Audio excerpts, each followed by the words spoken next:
Right at my granddaughter's graduation party, I was handed a stack of dirty plates and told to eat in the garage. My daughter looked me dead in the eye and said, "Either you act like the hired help tonight, or you can leave the house you supposedly still own."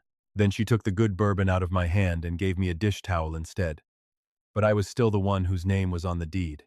So by 10 o'clock that night, I walked back through my own front door with a folder full of paper and a friend who used to wear a badge, and I ended their little arrangement for good. My name is Harold Denning. I'm 63 years old. And for most of my life I never thought I'd be a man who had to prove, in his own living room, that the house around him was actually his. I want to tell you how it got to that garage, that dish towel, that moment my own daughter looked at me like I was staff. 'Cause it didn't start with cruelty. It never does. It started with grief, and with a man who thought that raising someone with everything he had meant they'd never treat him like nothing. I spent 34 years as a machinist outside Toledo, Ohio, running lathes and mills for a company that made parts for farm equipment, the kind of work where you learn to measure twice because the material doesn't forgive guessing. I wasn't rich. I was steady. My wife Diane used to say steady was worth more than rich, and she'd know, because she stretched every dollar I brought home into a house, 2 kids, and a life that looked, from the outside, like it was working. Diane had a laugh that came from the stomach, not the throat, the kind that made strangers in restaurants turn around and smile without knowing why. She kept a row of African violets on the kitchen windowsill that she'd talk to like they were slow nephews. She used to tell me a house without something alive growing in it was just a box with furniture. Diane was diagnosed with ovarian cancer in the fall of 2021. Stage 4, by the time they found it, because that's how that particular cancer likes to hide. I won't walk you through all 14 months of it, because some of it belongs only to me and her. But I'll tell you this. I learned how to give injections at our kitchen table. I learned the exact sound a hospital bed makes when it's delivered to your living room, and I learned that the human heart can keep beating through things that should, by rights, stop it cold. Diane died in January of last year, in the bedroom we'd shared for 29 years, with her hand in mine and her violets still alive on the windowsill, because I'd kept watering them out of some stubborn refusal to let one more thing in that house die. After the funeral, the house felt like a museum nobody had opened yet. Every room had a Diane-shaped silence in it. My daughter, Kayla, and her husband, Trevor, lived 40 minutes away in a rental they'd been trying to get out of for 2 years, ever since Trevor's contracting business had a rough stretch. Kayla came to me about 6 weeks after the funeral, sat across from me at that same kitchen table, and said the thing that felt, at the time, like a gift, instead of the opening move it turned out to be. "Dad, you shouldn't be rattling around this big house by yourself," she said, "and we've been trying to get Emberley into the Lakeshore School District for years. What if we moved in with you? Split the bills, keep you company, and you'd never have to worry about the house being too quiet. I want to be honest with you about something." I said yes, because I was drowning, and she was throwing me a rope, and it did not occur to me in that moment to ask what the rope was tied to. Emberley was 12 then, my only grandchild. A kid with Diane's stubborn chin and a laugh that hadn't been ruined yet by anything. The idea of her running through that house, of noise coming back into those rooms, felt like the first thing that had made sense in months. I told Kayla yes, before she'd even finished the sentence. I didn't ask about money. I didn't ask about terms. I just said yes, the way you say yes to anything when you're afraid of silence. They moved in that March. And for a while, I'll tell you, it was good. Emberley's bicycle, in the front hall. Lever. Dak. Dak. The smell of Trevor's coffee at 5 in the morning because he still liked to be at job sites early even when the jobs had gotten thin. Kayla reorganizing my kitchen cabinets in a way that made no sense to me but that I let go because it felt like the house was alive with someone's decisions again, even if they weren't mine. The changes came slow enough that I can only see the pattern now, looking back, the way you can only see the grain of a board once you've already cut it wrong. It started with the guest room. Diane and I had kept a small guest room down the hall from ours. Nothing fancy. A daybed and a dresser and a window that looked out over the maple tree Diane had planted the year Kayla was born. About 4 months after they moved in, Kayla mentioned, almost as an aside while loading the dishwasher, that Trevor wanted to convert the guest room into a home office, since he was doing more of his estimating and billing from the house now that jobs were slower. I said that was fine. Of course it was fine.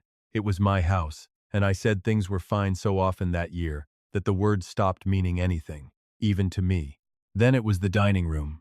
which Kayla wanted to turn into a playroom for Emberly, because the basement was, in her words, too damp and depressing for a kid to spend time in. I ate my dinners after that standing at the kitchen counter or in front of the television, because the dining room table where Diane and I had eaten 10,000 meals now had a train set on it that never got put away. By the time August rolled around, 17 months after Diane died, I noticed that I had somehow stopped being the man who lived there and started being the man who was tolerated there.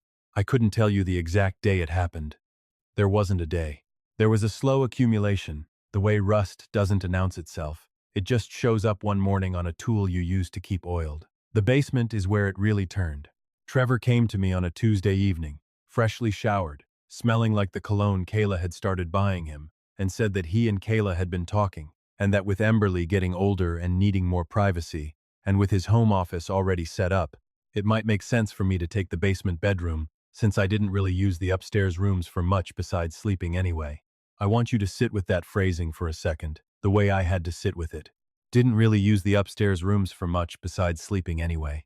As if sleeping in your own bedroom, in the bed you shared with your wife for 3 decades, was some kind of underutilized asset that a smarter family could reallocate. I moved down to the basement in September. It wasn't finished. Not really. Trevor had put in some drywall years back when he'd talked about renting it out for extra income, back before the moving in arrangement, but it still had exposed pipes along one wall and a concrete floor that stayed cold no matter what rug I put down. I set up my bed against the wall furthest from the water heater, which hummed at night like something breathing. I brought down my nightstand, the one Diane had refinished herself the summer we got married, and I put her photograph on it. The one from our anniversary trip to Mackinac Island, where she's laughing at the wind taking her hat, one hand reaching up too late to catch it. I told myself it was temporary. I told myself a lot of things were temporary that year. The money started disappearing around the same time, though it took me months to understand what I was actually looking at. I'd always kept a simple system: one checking account for the household bills, a separate savings account that held what remained of Diane's life insurance policy, which I had promised her, I would never touch, except for something that mattered. Kayla had gotten access to the household checking account back when Diane was sick, so she could help pay bills during the worst of the treatments, and I'd never bothered to remove her name once things settled, because why would I? She was my daughter. I noticed the first oddity in October, a transfer of $4,000 out of the savings account that I hadn't authorized, labeled in the online banking system only as transfer. When I asked Kayla about it at dinner, she didn't even look up from her phone. Trevor needed to cover payroll for the guys, she said. It's fine, Dad, we'll put it back. They did not put it back. Instead, over the following months, more transfers appeared. 6,000 in November, 3,200 in December, right around the anniversary of Diane's death, which felt like its own particular cruelty, even though I don't think either of them thought about the timing at all. By February, the savings account that had once held just under $90,000, the money Diane and I had built so that neither of us would ever be a burden to the other, sat at 11,000 and change. When I finally sat Kayla down and asked her, calmly, what exactly was happening to her mother's life insurance money, she got a look on her face I hadn't seen since she was 16, and I'd caught her sneaking out. It's not just Mom's money, Dad. It's family money, she said. You've got the house paid off. You've got your pension. What were you even going to do with it? We're trying to build something here. Trevor's business needed a bridge loan, and going to a bank means paying interest to strangers instead of keeping it in the family. I didn't have a response ready for that because I hadn't expected to need one. I had spent 63 years assuming that if my own daughter took something from me, she would at least have the decency to call it what it was. I want to tell you about the night I understood exactly what was happening, because it wasn't the money that broke it open for me. It was a folder. I'd gone up to the kitchen around midnight for water, moving quietly the way you learn to when you live in someone's basement like an appliance that occasionally makes noise. The kitchen light was on. Trevor's laptop bag sat on the counter, unzipped, papers half spilling out. I wasn't snooping. I want to be clear about that, the way I've had to be clear about it to myself 100 times since. I was reaching past the bag for a glass, and a folder slid out onto the counter, and my own name was on the tab in Trevor's handwriting. Inside was a printed listing from a real estate website, my house, my address, listed as coming soon, with photographs that had clearly been taken recently. Staged photographs, my living room with different throw pillows than the ones that belonged there, my kitchen counters cleared of the things that actually lived on them. Underneath the listing printout was a document titled Voluntary Transfer of Property, Quitclaim Deed, with my name typed in already, and a line at the bottom waiting for my signature.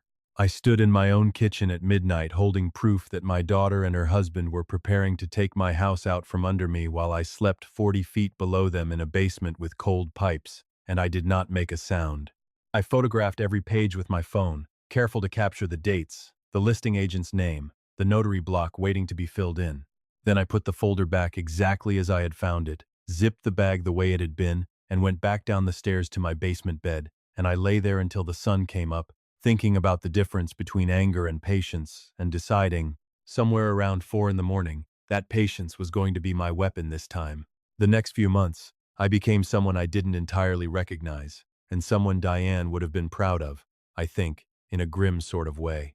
I opened a new bank account at a different institution across town, one Kayla had no access to, and I moved my pension direct deposit there without saying a word. I called my attorney, a sharp, no-nonsense woman named Sandra Ochoa, who had handled Diane's estate paperwork, and I told her everything. The transfers, the folder, the quitclaim deed with my name already typed in. She was quiet for a long moment on the phone, and then she said the sentence that I've held on to since, Harold, the fact that they're family doesn't change what this is. This is financial exploitation of a vulnerable adult, and right now, on paper, you're the vulnerable adult. Sandra told me to start documenting everything, and I mean everything. Every transfer, every conversation, every time Kayla or Trevor referred to the house as theirs instead of mine. I bought a notebook, the plain kind with a marbled cover, and I kept it in the false bottom of my toolbox down in the basement, because it was the one place in that house I knew nobody would look. I wrote down dates, I wrote down dollar amounts.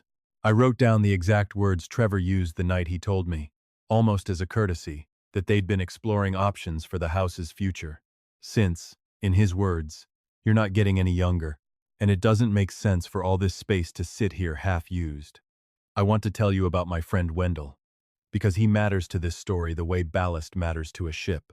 Wendell Price and I had worked the floor together for 22 years before he retired to run the Department of Internal Affairs Review Board for the County Sheriff's Office, a job that meant he spent 30 years learning exactly how paper trails work and exactly how people try to hide inside them. Wendell had been at Diane's funeral. Wendell called me every single Sunday, not to check on me exactly, but to talk about nothing, ball games, and weather, and old coworkers, in a way that let me exist as something other than a grieving widower for 1 hour a week. I told Wendell everything on a Sunday in March, sitting in his kitchen with 2 cups of coffee going cold between us. He listened the way he always had, without interrupting, and when I finished, he leaned back and said, Harold, you've been carrying this alone for 6 months. You don't have to anymore. Beck. He looked at the photographs I'd taken, the notebook, the bank statements.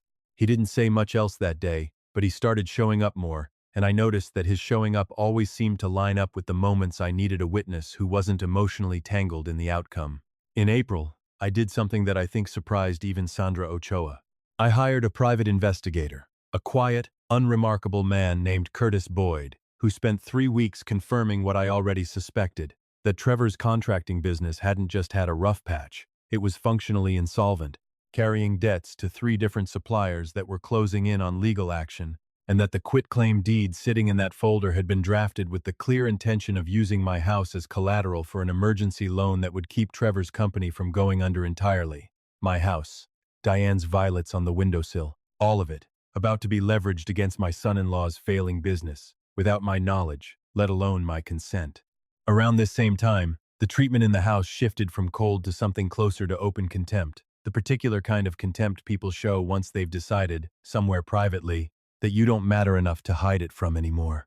Kayla started referring to the basement, in front of Emberly, as Grandpa's room, in a tone that made it sound like a kennel. Trevor began asking me, with a straight face, to handle small chores that had nothing to do with anything, taking out the trash on trash night, mowing a lawn that a service was still technically being paid for, fixing a leaking faucet in the upstairs bathroom that I no longer had a bedroom near. I did these things, partly because it cost me nothing to do them, and partly because Sandra had told me, in her clipped, practical way, Let them build the case against themselves, Harold. Every time they treat you like staff in your own house, write it down. It only helps us. The night of the graduation party arrived on a Saturday in late May. Emberly was finishing 8th grade, moving up to the high school, and Kayla had decided to throw a party in the backyard. The same backyard where Diane had once kept a vegetable garden that had long since been paved over for a patio and a pergola Trevor had built with materials I strongly suspected had come from a supplier he still owed money to. 40 people were invited. Neighbors, Emberly's friends and their parents, Trevor's remaining business contacts, the kind of gathering where everyone smiles at everyone and nobody asks hard questions. I want to walk you through that evening carefully, because every piece of it matters. I came upstairs around 4 in the afternoon, freshly showered, wearing a collared shirt I hadn't worn since Diane's memorial service, because some part of me, even after everything, wanted to look like a grandfather who belonged at his own granddaughter's celebration. Kayla intercepted me at the top of the basement stairs before I'd even made it to the kitchen. "Dad, hey," she said, already moving past me toward the caterer's boxes stacked on the counter. "Can you help me get the folding tables set up in the backyard? And then honestly, it would help a ton if you could just kind of manage the drink station and the grill once people start arriving. Trevor's going to be tied up talking to some of his business contacts, and I need to be able to actually enjoy the party instead of running around." I set up the tables. "I want you to understand that I did this willingly. At first, the way you help with any family event, carrying the weight of it because you love the people at the center of it. I carried out 6 folding tables, wiped them down, set out the linens Kayla had bought, arranged the chairs in the pattern she wanted. By 6 o'clock, 40 guests had arrived, and I found myself, apron tied around my waist because Kayla had handed it to me without a word, standing at the grill in the 90-degree heat, flipping burgers and hot dogs for a party celebrating a milestone I had barely been consulted about attending, let alone celebrating. A man I didn't recognize, one of Trevor's associates, walked up to the grill around 7 and asked, not unkindly, whether I worked for the catering company. I told him no, that I was Emberly's grandfather, and I watched his face do a small, confused recalibration, the kind of look a man gets when the math isn't adding up, when the grandfather of the house is standing over a hot grill in an apron, while the parents circulate with wine glasses among the guests. Around 8, I finally set down the spatula and walked over to where Kayla was standing near the pergola, laughing with a group of neighbors, and asked if I could take a break to actually get a plate and sit down, since I hadn't eaten anything since noon. Kayla's smile didn't change, but something behind her eyes did. "Dad, can we not do this right now?" she said, low enough that only I could hear, but sharp enough that I felt it in my chest, like a struck nail. "You're embarrassing me. Just finish up at the grill, and then you can eat." I said, "Kayla, I've been out here for 4 hours." And that's when Trevor walked over, drink in hand, and said the sentence that has lived in my chest every day since, the one I don't think I'll ever fully put down. "Harold, come on, man. Either you help us pull this off tonight like family's supposed to, or if it's too much for you, you can head back down and let the actual hosts handle it. We don't need you causing a scene in front of my clients." I looked at my daughter, waiting for her to correct him, to say something, anything, in my defense. She looked away instead, toward the pergola lights, and said nothing, which told me everything I needed to know about which direction the grain of this family now ran. I didn't argue. "I want you to understand that clearly, because I know some of you listening are the type who would have." I took off the apron, folded it once, and set it on the edge of the grill table. I walked into the house, and in the kitchen, Kayla's mother-in-law, a woman named Pat, who I'd only met a handful of times, and who had clearly absorbed her son's version of events, handed me a stack of dirty appetizer plates from the counter and said, in a tone that assumed my compliance as a given, "Could you get these started in the dishwasher, hun? And there's a card table set up in the garage if you want somewhere quiet to eat away from all the noise." A card table. In the garage. Between the lawnmower and a stack of paint cans, so that I could eat my dinner alone, out of sight of my own granddaughter's party, in my own house. I stood in that garage for a long moment, holding a paper plate with a burger going cold on it, and I felt something settle in my chest that wasn't rage, exactly. It was clarity. The particular cold clarity that comes after months of confusion finally resolve into a single, undeniable shape. I set the plate down on the workbench, next to the toolbox that held my notebook in its false bottom, and I thought about Diane. And About the violets on the windowsill that Kayla had let die sometime in March without telling me. About 29 years of marriage and 34 years of factory work, and every dollar I'd ever saved, so that neither of us would ever be treated the way I was being treated right now, in the one place on earth that was supposed to be immune to it. I picked up my phone and called Sandra Ochoa. It was a Saturday night, and I felt a flicker of guilt even dialing, but she picked up on the second ring, because I think some part of her had been waiting for this call for months. It's time. I said, "Where are you?" She asked. "In my garage. Eating off a card table at my own granddaughter's party." There was a pause, and then Sandra said, in the flattest, most businesslike voice I'd heard from her yet, "Give me 2 hours." I called, "Wendell, next." He didn't ask a single question beyond, "You want me there when it happens, or after?" "During," I said. "I want them to see you." At 9:40, I heard tires in the driveway, and I watched through the garage window as Sandra's car pulled in behind the row of guest vehicles, followed a minute later by Wendell's truck. Sandra came in wearing a blazer over jeans, a leather folio under her arm thick enough that I knew exactly what was in it. Wendell wore his old department jacket, the one that still said sheriff across the back in faded block letters, not because he had any official standing anymore, but because he understood, the way only a 30-year investigator could, that a uniform, even a retired one, changes how a room holds itself. I walked out of that garage and into my own backyard at 9:45, past 40 guests who were now mostly gathered near the dessert table, and I did not raise my voice. I want you to understand that. I have spent my whole life being a quiet man, and I did not stop being one that night. I simply stood at the head of the patio, near the pergola Trevor had built with materials he hadn't paid for, and I said, "Kayla, Trevor, I need everyone's attention for a moment." The yard went quiet. In the particular way a room goes quiet, when it senses something has shifted beneath it.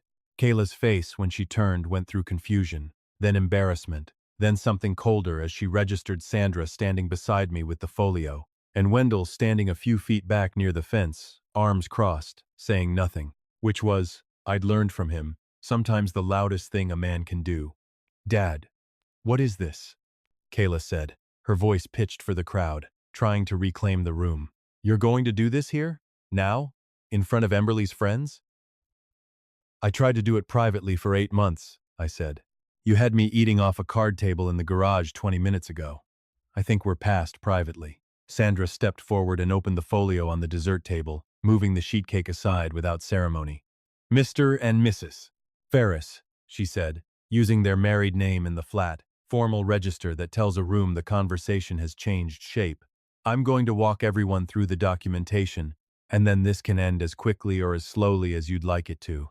She laid out the bank statements first, the transfers totaling just under $79,000 pulled from Diane's life insurance savings over 11 months. Then the printed real estate listing, my house, staged and photographed without my knowledge, the listing agent's business card, clipped to the corner. End quote.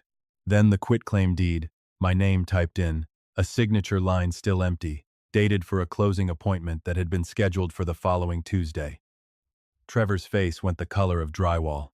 Kayla reached for the deed like she could make it disappear by touching it, and Sandra simply moved it, without drama, out of her reach. "This is a private family matter," Trevor said, too loud, aiming the words at the gathered guests rather than at me, trying, I think, to shrink the moment back down to something he could still control.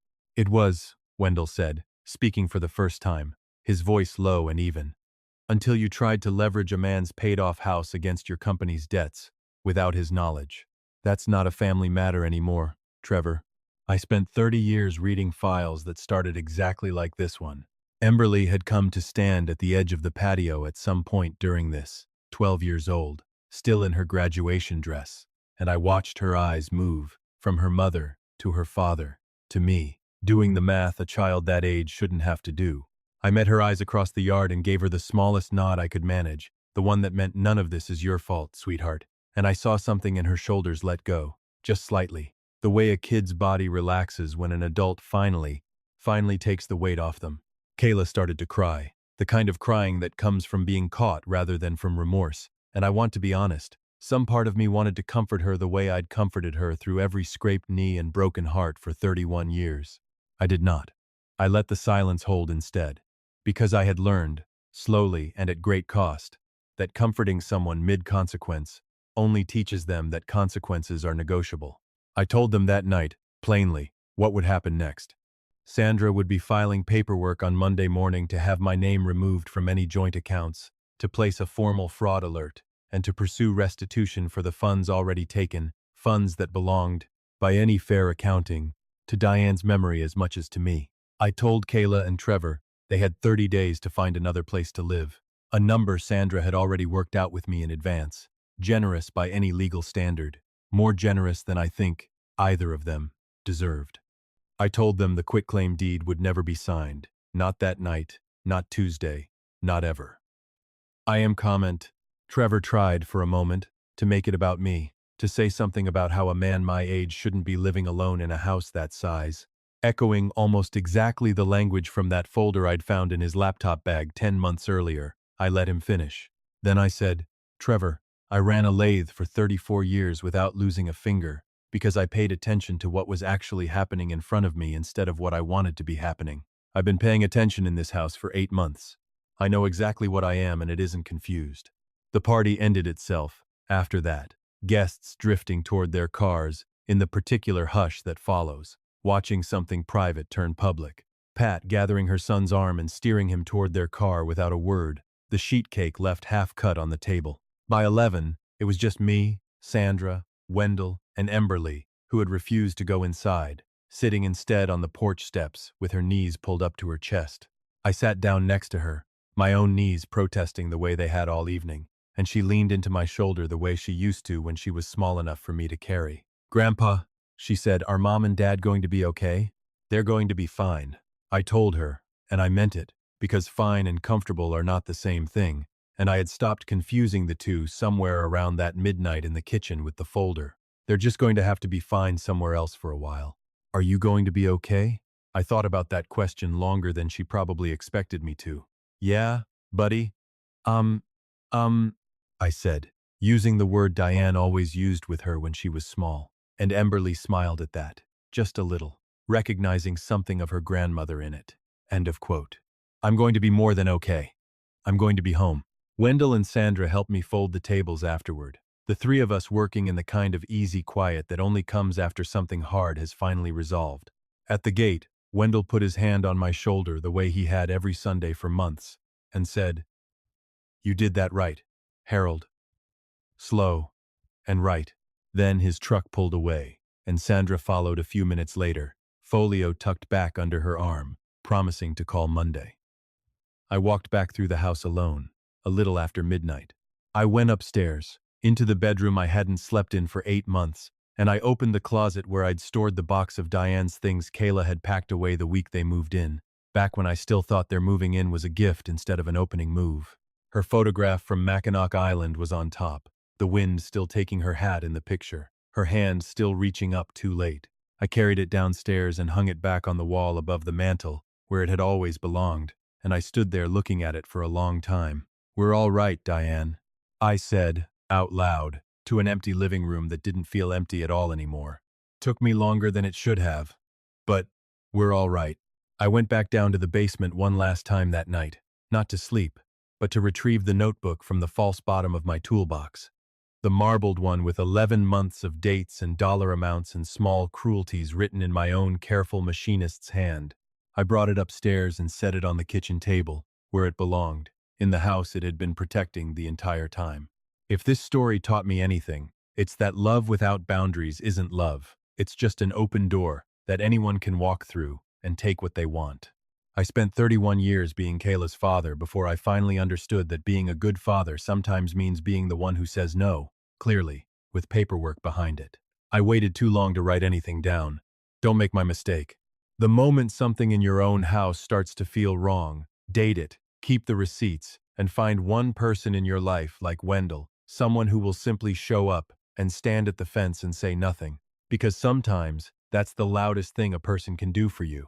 I believe some nights are put in front of us not as punishment, but as a correction we've been circling for a long time without admitting it. That Saturday night in May was mine. Family justice doesn't always arrive with shouting. Sometimes it arrives quietly, in a leather folio on a dessert table, in front of 40 people who came for cake, and left, having learned something about what happens when kindness gets mistaken for permission. Somewhere out there tonight, another father or mother is eating dinner off a card table in their own garage, in a house with their name on the deed, wondering if anyone will ever believe them. If this story found you, I hope it's because you needed to hear that the paper trail matters, that patience only works when it's paired with proof, and that you are allowed, at any age, off a lest a to take your own house back.